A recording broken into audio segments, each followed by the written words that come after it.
छ। चैत्र नवरात्रि हिन्दू धर्ममा एक महत्वपूर्ण पर्व हो जुन चैत्र महिनाको शुक्ल पक्षको प्रतिपदादेखि नवमीसम्म 9 दिनसम्म मनाइन्छ। यो पर्व माता दुर्गाको 9 रूपहरूको पूजा अर्चनाको लागि विशेष मानिन्छ। सन् 2025 मा चैत्र नवरात्रि मार्च 30 देखि अप्रिल 7 सम्म पर्दछ। यो समयमा माता दुर्गालाई प्रसन्न गर्न विभिन्न विधि विधान, व्रत, पूजा र कथाहरूको पाठ गरिन्छ।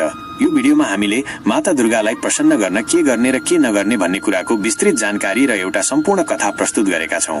अब जानौं माता दुर्गालाई प्रसन्न गर्न के गर्ने। नवरात्रि व्रत 9 दिनसम्म व्रत बस्नुहोस्। यदि पूरा 9 दिन सम्भव नभए त पहिलो दिन, अष्टमी र नवमीमा मात्रै पनि व्रत गर्न सकिन्छ। व्रतको समयमा सात्विक भोजन, फलफूल, दूध, साबुदाना, कुट्टुको पिठो आदि मात्र खानुहोस्। दिनमा एक पटक मात्र भोजन गर्ने नियम बनाउनुहोस् यदि पूर्ण उपवास सम्भव छैन भने। चैत्र नवरात्रिको पहिलो दिन घट स्थापना गरिन्छ। एउटा माटोको भाँडोमा जौ छर्नुहोस् र त्यसमाथि कलश राख्नुहोस्। कलशमा पानी, सुपारी, सिक्का र आमको पात राखेर माता दुर्गाको आह्वान गर्नुहोस्। यो कलश माता दुर्गाको प्रतीक मानिन्छ।